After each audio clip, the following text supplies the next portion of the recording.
Welcome to the show. This is No Interference. We are your hosts, Westside, Big Sass, and the Bull. We are in the start of NBA free agency, so we're going to talk about some of the moves and some of that big money that's flying around. Must be nice. Money.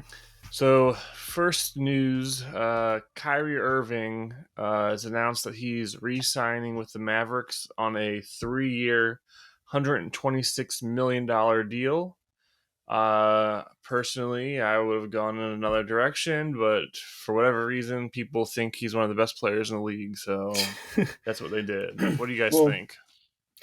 When healthy and not on a spiritual journey, he is probably one of the best point guards in the league, easily the top 3 ball handler. Didn't really seem to fit the end of the season with the Mavs, but other options do they have too? So, yeah, I mean, like what you said, when healthy and committed, he's one of the better players in the league. And was Doncic injured last year? I don't remember how much they actually even played together, but he played 20 games for Kyrie Irving played 20 games for the Mavericks. He had 27 points. He shot well, 51% field goal percentage, 39 3-point percentage, and he averaged 5 rebounds and 6 assists. So pretty much what his career averages are. But yeah, I mean, I think the Mavericks' hands were tied. They sold out. Well, they didn't sell out, but they made the big splash to trade for Kyrie last year because they want to team up stars with Doncic, because I'm sure Doncic is getting annoyed. The Kristaps Porzingis thing didn't work previously. And for as good as he is for the Mavs, they just haven't been able to consistently win in the playoffs or in the regular season. So I think they had no choice but to try to do whatever they could to keep Kyrie Irving. And then from Kyrie Irving's perspective, I don't think he had many choices either. There was the rumors about him talking with the Phoenix Suns. I don't think that would have worked. I don't know if that was mostly smoke or whatever. Maybe, who knows? But I think this was probably the best move. We'll see if it actually works out for the Mavericks next year. I do think it's funny. I think it's funny. There's only so many superstars in the league, and it seems like they come in, play for whoever drafts them, get a, super max, and then it's like, well, unless you bring me other stars, I'm leaving. Like, that's just where we're at in the NBA, and I think it sucks. But yeah, it's hard because, I mean, pretty much, I mean, you can debate when super teams actually started, because if you look back through the history of the NBA, there's always been like super teams. Like, I mean, even if you go to like the 80s, like the Magic had Lakers. I mean, not the Magic. The Lakers had Magic, Kareem. I can't even think of anybody else besides that, but they had high profile players. The Celtics had Larry Bird, Kevin McHale, Robert Parrish, even though those were more well-balanced players to play with Larry Bird. But then in the 90s, you had, I guess, just the way, like you said, the way it plays out's a little different now. Because my thing is, like, rather than being drafted and players becoming stars and you have like a super team that way, now it's more so like you're saying, you get drafted by a team, and then maybe by the time your rookie contract's up, if your team's not winning or there's no other star players on your team, you don't want to have any more patience, and you want to demand to join other stars or just leave in free agency. My thing is, like, if you're getting $250 to $300 million and you can't get your team to the playoffs, you probably don't deserve that money then. Well, I mean, players that can't are getting close to that money now. I mean, yeah, I know, that's why it's ridiculous. Yeah, I mean, that's just players are going to keep getting paid more and more. It looks like a lot now, but in 2 years, it's not going to be a lot. like Desmond Bane just got the first $200 million contract in Grizzlies history, but Morant's going to stay, it sounds like now. But if he doesn't have any legal issues after the ones he's already had, well, not really legal issues, but no more gun videos, he's going to sign a $300 million contract, and the 200 is going to be like, oh, it's pretty cheap. I don't want to sidetrack the plan for today's show, but I was thinking about this last night, and I figure might as well bring it up now. I was thinking about the salary cap with the way it is in the NFL and the NBA, and players we see are making more money than ever. Even like mediocre players are getting huge paydays. And I think the way that the CBA in the NFL and the NBA is currently lined up, I think it's hugely in favor of good teams. Not like well-managed or like smart teams, but the good rosters.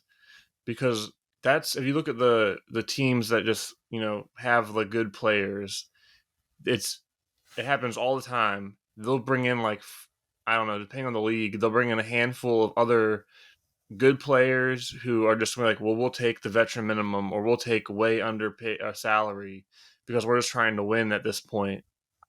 And the bad teams don't have that luxury. They have to pay to get players.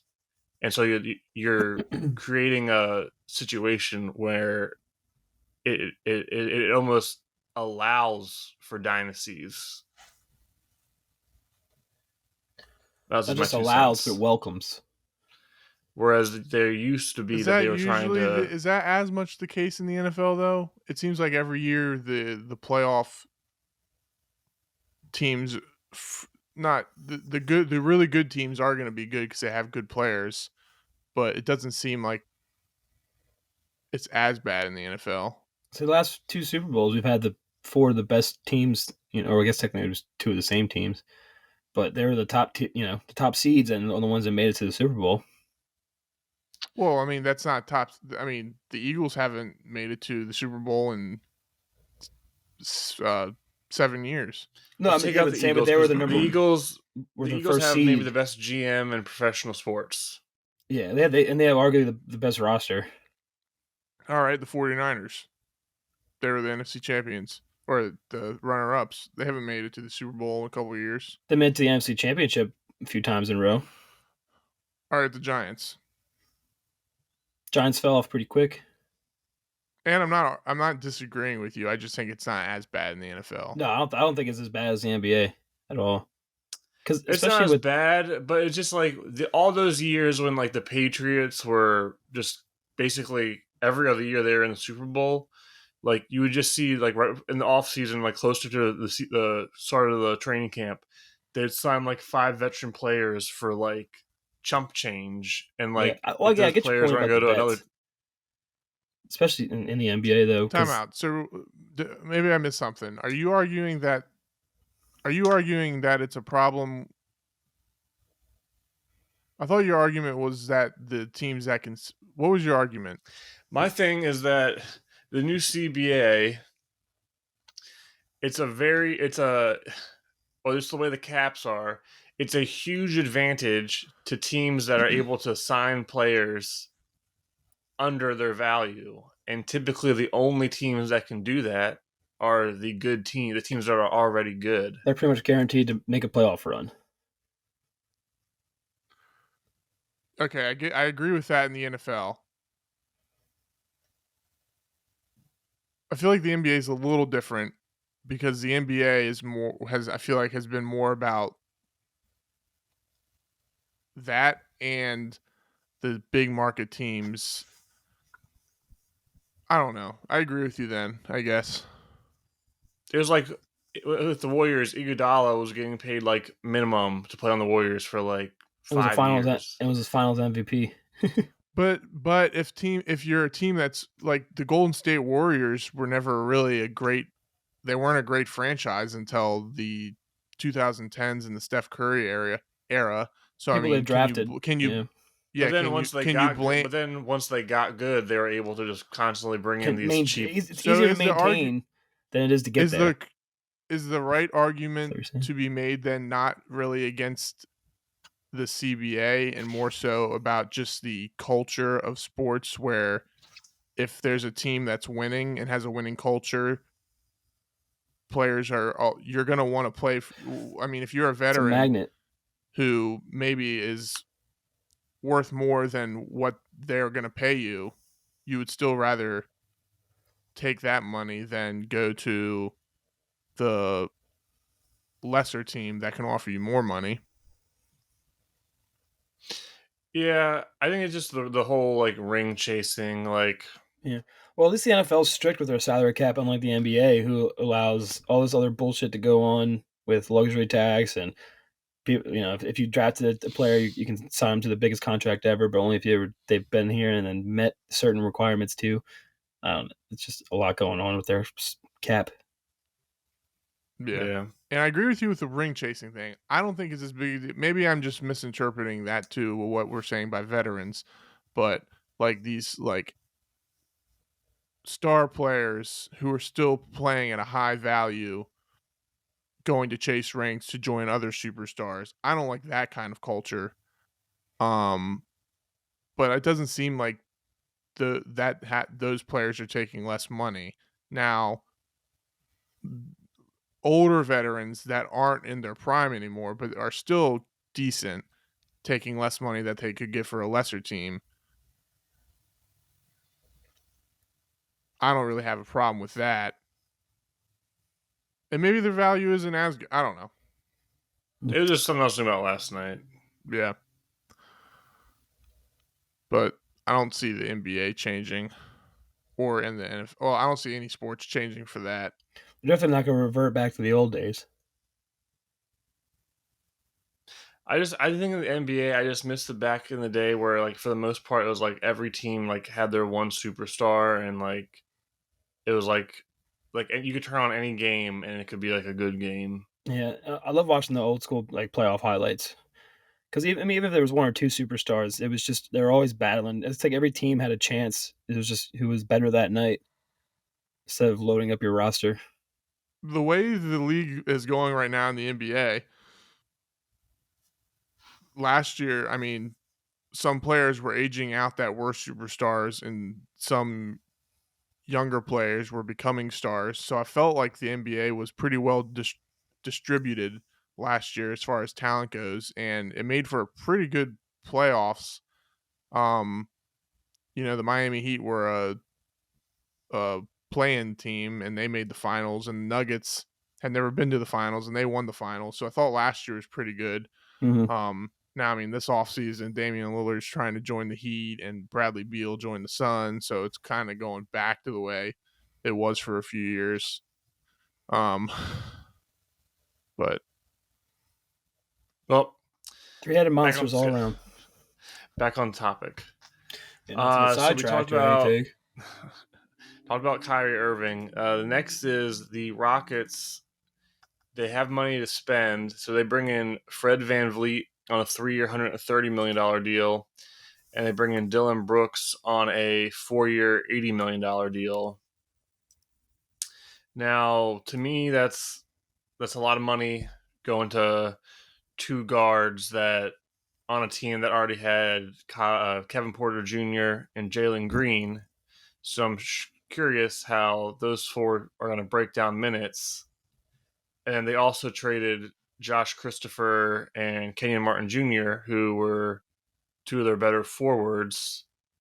But Dillon Brooks brings kind of a defensive acumen, which Ime will probably like.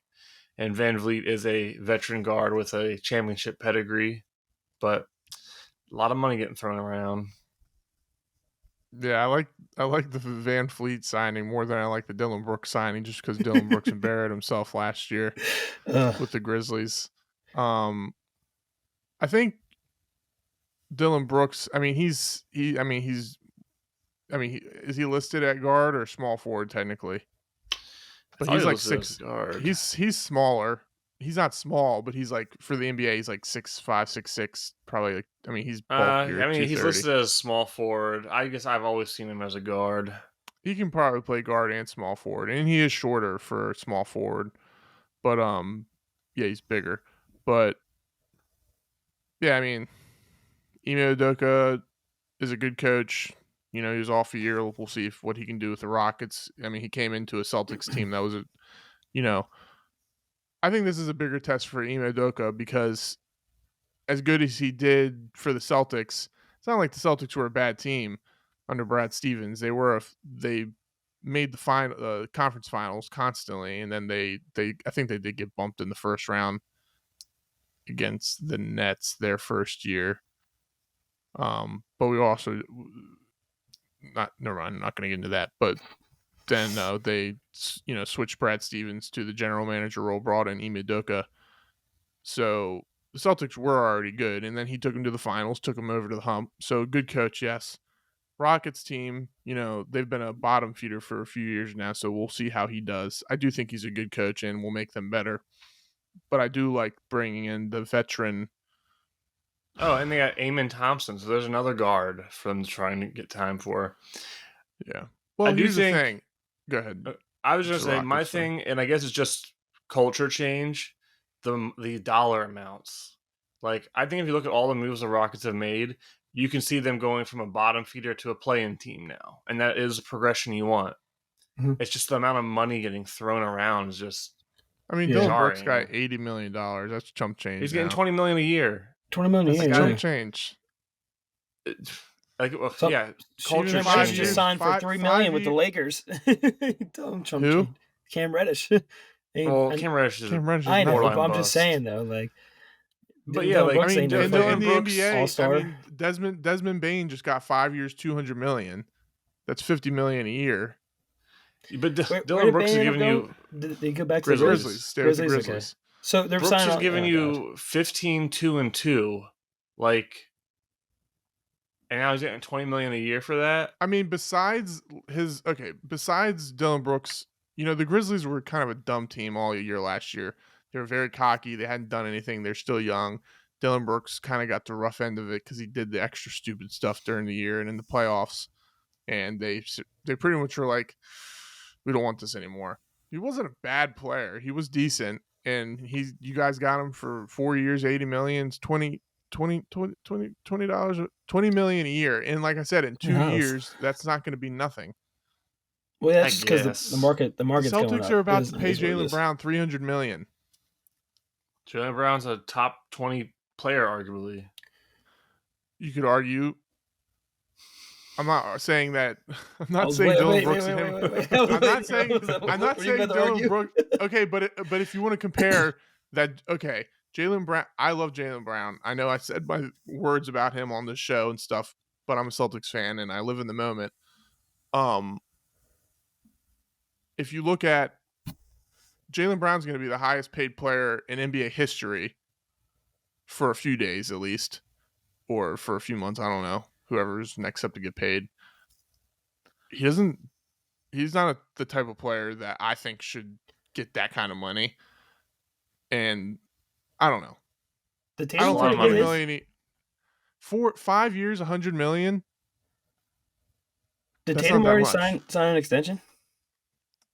He did years ago. He's due for an extension next year, so he'll get even more. Okay. There's just a lot of money getting thrown around. But you guys aren't paying anybody. So when you're not paying anybody and you have a bunch of rookie contracts, you can afford to give somebody $20 million. And I don't think $20 million is that much anyways. I'm not trying to be like RJ when we play Madden and 2K and not be able to re-sign my young stars because I gave too much money around. But $20 million isn't that bad in a couple, especially in a few years when these young guys you do have are worth money.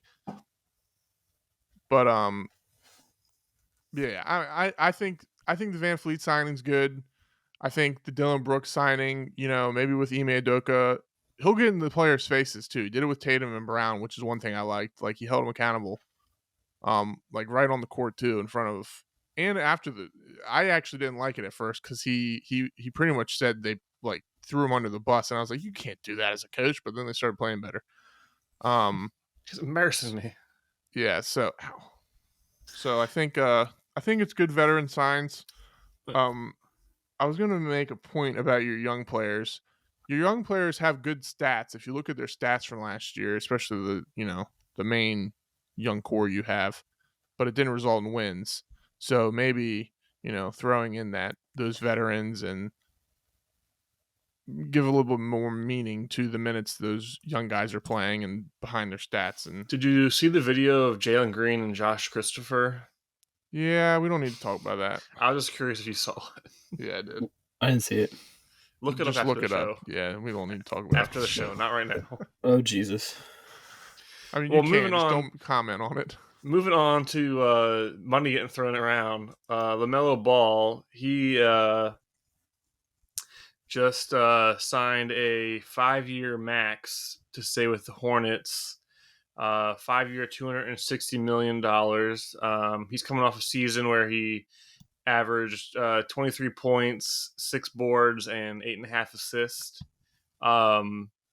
He's 21 years old. He is one of the better point guards in the league, and he's 6'7". He's had some injuries last year. He only played 36 games, but the Hornets, they don't have much going good for them. Michael Jordan just sold the team, so you got to lock up your young stars. Yeah, I mean, no complaints here. He's a top talent for them when healthy and deserved of the max contract. And could you imagine being 21 years old and getting almost $300 million handed to you? It's professional sports. They make a lot of money for these companies, so they get paid a lot of money. Especially LaMelo Ball. I mean, he's one of the, he's probably a top 10 jersey seller. At least he was. Very popular player, especially for the younger generation. And he's a good player. See, I can hate on you. We can, well, not hate, but, the Balls got their fair share of I don't want to say hate, but people question them. And are they really going to be that good in the NBA for all this talk they're getting? And LaMelo Ball and Lonzo Ball actually both turned out to be pretty good. Lonzo Ball might not play again. We'll see. But if you play well and you prove yourself, I don't got any problems with you. So yeah, I think he deserved it. And the Hornets, they just drafted Brandon Miller. They still have Gordon Hayward, and even though he's getting up there in age, I heard rumors they might be moving off of Terry Rozier. I'm not sure about that, but he's also a good player. So we'll see. Well, that's the thing with LaMelo Ball. He can score. Obviously, he's putting up. Last year, he put up 23 a game. Year before, he put up 20 a game. His shooting numbers aren't bad, but he can distribute. So with the Hornets, they lock him up for 5 years. As they get better, he is going to get better with the team as they put better players around him. So yeah, I know I was hating on some of the signings, but I'm fine with this one. It also doesn't hurt that in our current 2K franchise, that's the team I'm rolling with, even though he just killed me. So I might be regretting that signing, but we'll see. Moving on to some other big signings. Domantas Sabonis, he just signed a 5-year, $270 million extension with the Sacramento Kings. He's 27 years old. One of the reasons that the Kings got their first playoff berth in 20 years, right? Something. And I'm happy for him. He's very, I think, underrated. I'm sure if you just walk down the street mentioning his name, it would probably, outside of Sacramento, it would probably be some time before someone goes, "Oh yeah, I know who that is." Yeah, casuals wouldn't know. If you watch the NBA, you know who he is. That's the most case for most athletes, though. If you don't watch sports, you don't know him. But yeah, if you look at his numbers since he's been on the Kings, he's averaging about 19 points, 12 boards, and we'll give him 6.5 assists per game. He's one of the best bigs in the league. They run a lot of action off of him distributing from the post, and his dominant presence. Him and Swiper the Fox will probably hopefully play together for many years. Yeah. Kings just re-signed Harrison Barnes too, and he's been good for them. That's a good veteran player. I don't know how he keeps getting paid, but that's another story, I guess. The teams he plays for are usually playing pretty well. I mean, Warriors back in the day. I'm pulling up his numbers. Let's see. Last year for the Kings, he gave them 15, 4, and 1. That's not bad, I guess. Yeah. I mean, he's played for Golden State. He was good for Dallas too. 19, 18, 17 points a game. He gets you 5 rebounds. Not much of a facilitator, but I mean, an efficient scorer off the bench, and he can play D. No complaints there. So, Kings, they had a good playoff run, took the Warriors to 7 games. Was it 7? Yeah, I think it was 7. In the second round, and, that was exciting. It's good to see these teams turn it around, kind of under the radar. And Sabonis, Barnes, they got Kevin Huerter and De'Aaron Fox. Malik Monk was also good for them last year. I want to leave him out. He was good in the playoffs too. So, good for them for locking down their superstar. Yep. That's another thing too. Like you were saying, I mean, teams like that, they aren't always able to do that, to lock down a player of that magnitude. So, yeah. Any other signings you guys wanted to talk about? No, I don't think so. I mean, Russell Westbrook signed with the Clippers. Yeah. Wasn't a big contract. Reeves signed with the Lakers. Got the bag, $56 million. And then Draymond returned to the Warriors. Nobody's really that surprised with that. Probably getting $100 million. Yeah, I mean, yeah, that's surprising, but what are you gonna do? I mean, I've always felt that Draymond Green is one of the most overrated players in NBA history. He's a pretty polarizing individual. Listen. You either love him or you hate him, and there's no in between. Listen, before my knees were shot, for $1 million, I could run around the court, do my best to D up players, catch the ball on the 3-point line, and just hold it for Clay or Steph to run past me and do a little handoff action. And then when they need me to, I can drop an elbow or a knee into the other team's best player. Like, I can sell those. And just $1 million a year, I'm cheap. Like, knees are shot now, but like 28 and younger, I could have done it. I don't have the size, but I'll give you that effort. I might feel the hot hand and like bang 1-3 a game, but 4 assists, 4 boards, drop an elbow into LeBron's hamstring, take him out for a game or two in a series. Now, obviously, we're talking about comparative play style, not that you could do that. Well, if we're doing comparative play style, I think I'm a much better pickup baller than Draymond Green is an NBA player. Who would you compare yourself to? Not Draymond Green. I just said he's one of the most overrated players in NBA history. I mean, he was a great player for what the Warriors needed. He was an enforcer. He didn't need the ball. He sets great illegal screens. He does get rebounds, and he can pass the ball. So I mean, he was what he needed to be, and he's lucky. He's lucky he got drafted by the Warriors. He was if he was anywhere else, he probably wouldn't have. That's like saying the year that Tim Tebow was thrown to Demaryius Thomas and Eric Decker that he was a good quarterback.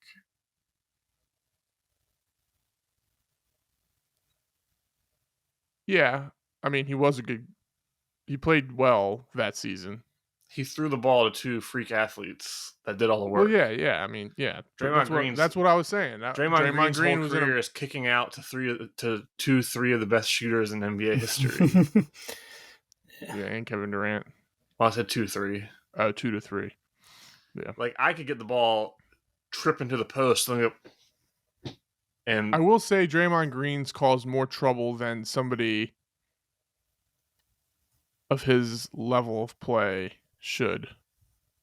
Punching teammates in the face. He arguably was why Kevin Durant left. I'm just saying, if I was Jordan Poole and you sucker punched me in practice, there's going to be a hard thought in my head to just end your career in practice. I'm just chop blocking your knee.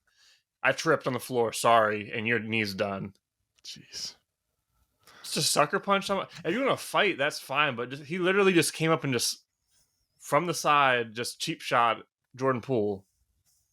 Yeah, nobody disagreed. I remember watching the video. I mean, Jordan Poole was like, they were looking at each other in the face, and then Draymond just swung.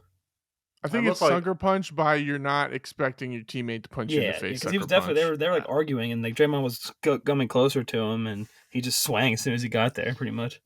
Yeah, I do think I maybe not sucker punch as much as like a weak move.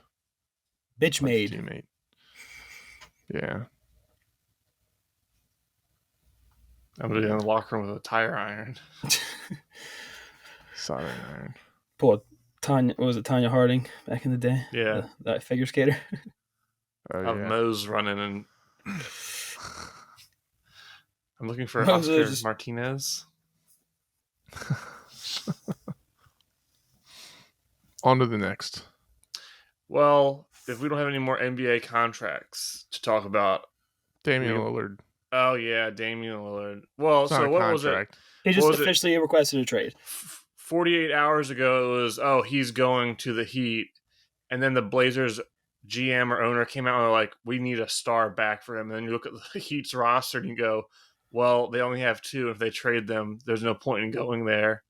So it sounded like they put the kibosh on the Heat trade. And then less than 24 hours ago, Dame says, I officially want to be traded. So...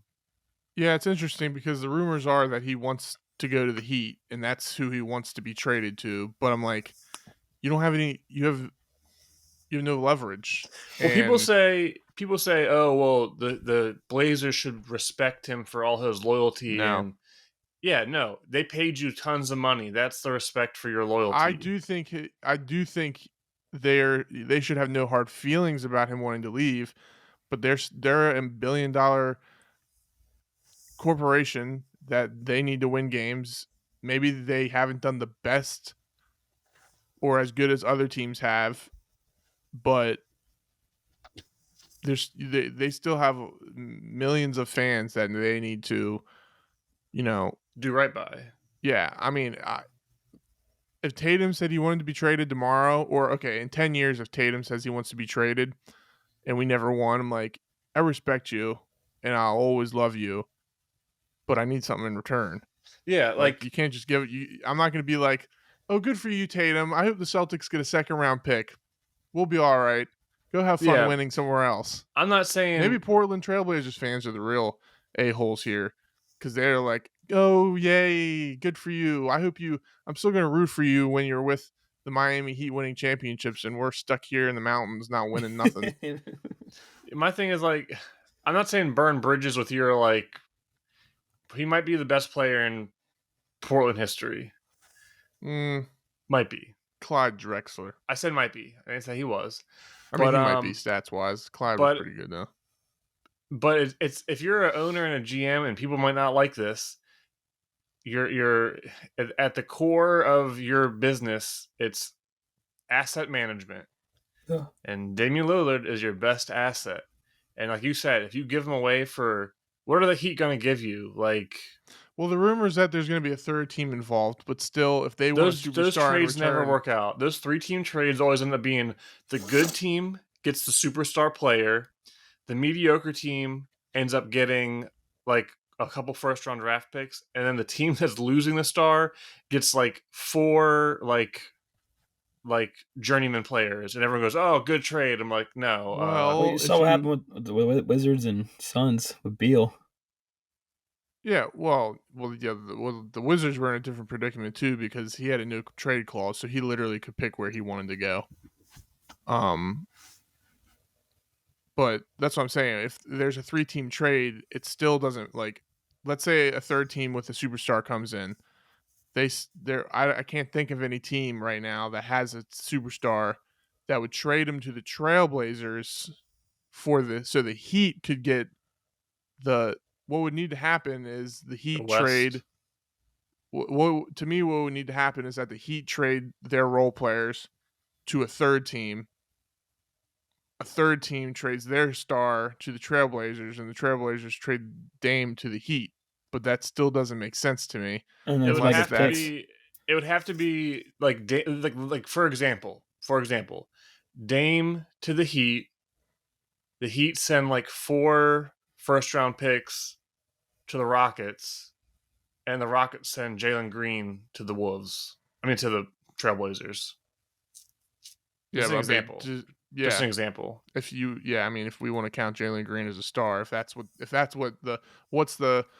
we would have to figure out what the Trailblazers mean, or their GM mean, or whoever it is means by star. Does he mean an upcoming star like Jalen Green, or does he want somebody who's established?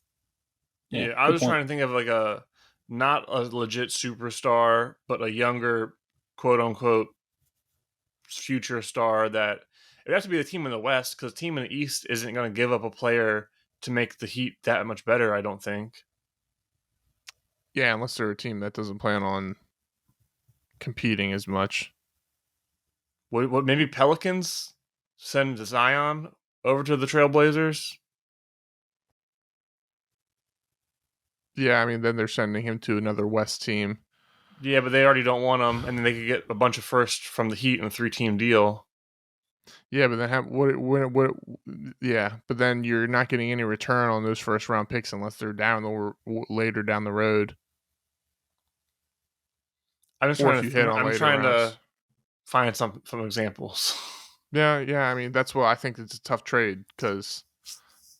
And when they were saying they need a star in return, I was thinking like an established person people view as stars. Like the casual NBA fan or the casual fan isn't going to be like, even though Jalen Green averages 20 points a game, but so I mean that's star level, but the Rockets just don't win. So we'll see what happens with it. I really don't want him to go to the Heat because the Heat just knocked the Celtics off. The Celtics added Kristaps, and apparently they're still looking to make moves. Well, if you look at the Heat, what do the Heat?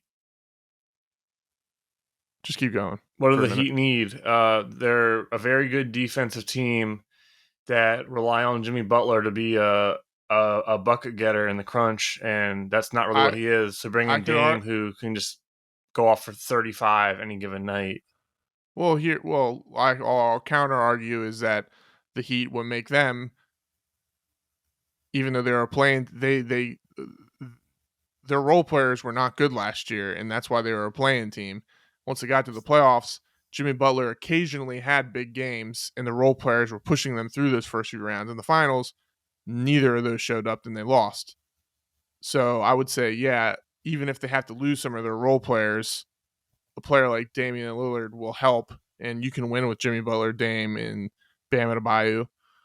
But I mean, we've seen super teams not be able to win in this league. I don't think it's guaranteed that they're a championship team. I mean, we've seen the Brooklyn Nets thing with Harden, Durant, and unless you're an established like really good team, like the Warriors were an established champion, they've won championships, and then they added Kevin Durant.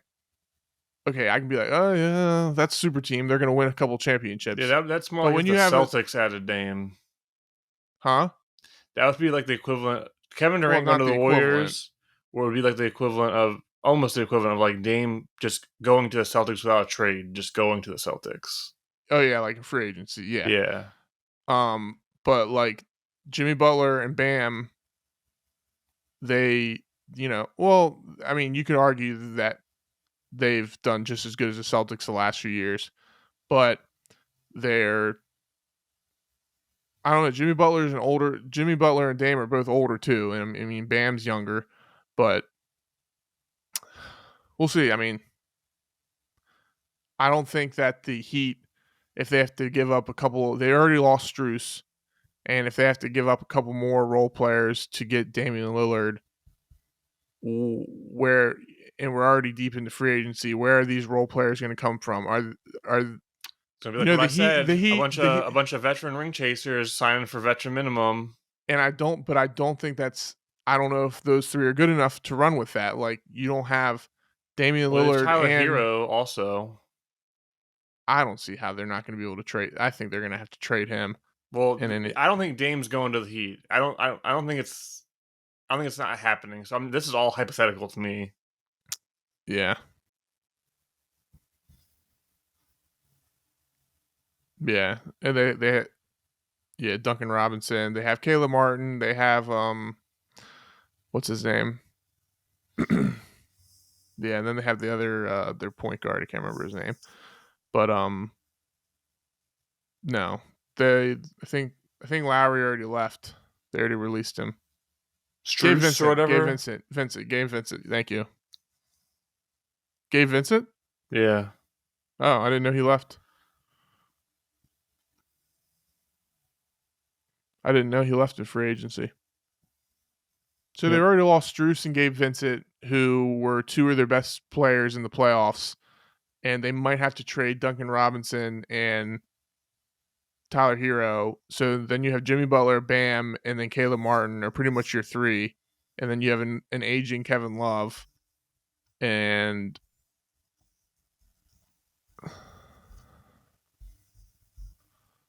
yeah. And what I was going to say is if they sign a bunch of young guys who are unproven, even as role players or veterans, it's not like they're the Miami Heat with three young superstars.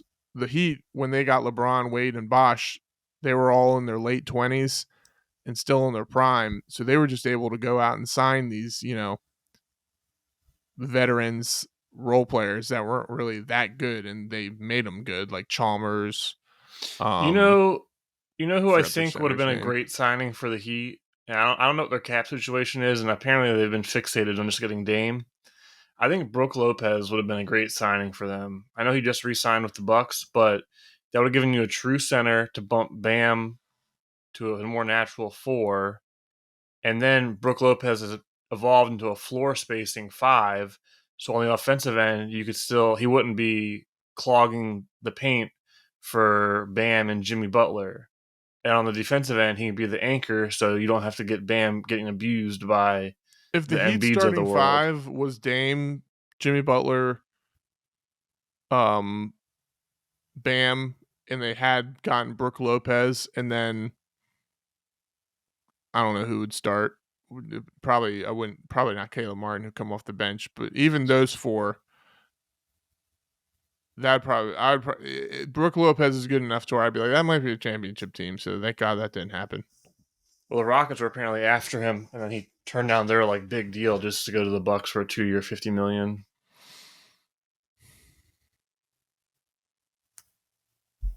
Not bad.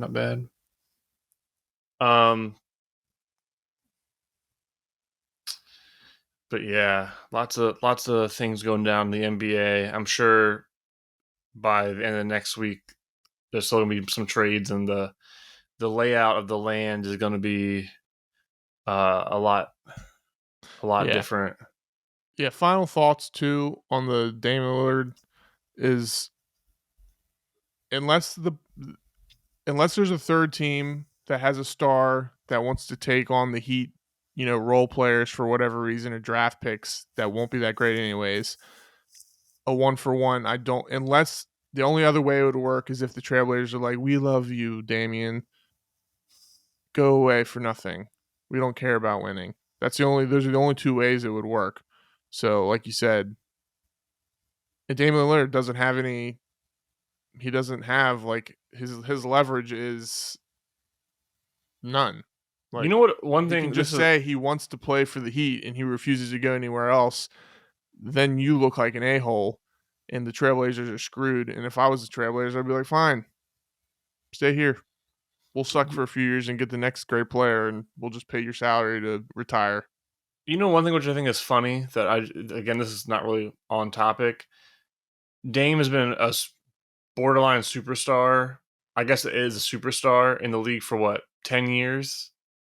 And he's playing in Portland, Oregon, and he's been an Adidas athlete this whole time. Why? Because Nike's headquarters is in Oregon. Yeah. I feel like that was an opportunity dropped. Yeah. We'll see what happens. I keep seeing some Celtics fans say they want Damian Lillard for Jaylen Brown, which it is a little interesting that the news dropped about him and Jaylen Brown was able to sign his Supermax the other day and it didn't happen, which is odd because they also extended Kristaps right away. So that's interesting. But there's other ways to be looked at that. I'll buy into it if something outrageous as that happened, but I think it would be better to keep Jaylen Brown than to take on Damian Lillard. Oh yeah, I wouldn't make that trade. Jaylen Brown's potentially going into his prime, and I'm sure you've all seen that video that apparently has just going to his left. He's just garbage. So he was exposed in the playoffs against the Heat, especially. Develop your weakness and come back even better. Whereas Dame might have 2 years left, and then you're overpaying for an aging veteran at that point. Yep. Alrighty, well that does it for the show. Thank you to everyone who watched or listened. We are available to watch on YouTube or listen to us on Spotify and Apple Podcast. If you enjoyed the show, like, share, subscribe, drop a comment. Also, please follow us on social media at The NI Show. We're on Twitter and Instagram. Again, thank you to everyone that took the time to watch this episode. Hope you enjoyed it, but adios. See you.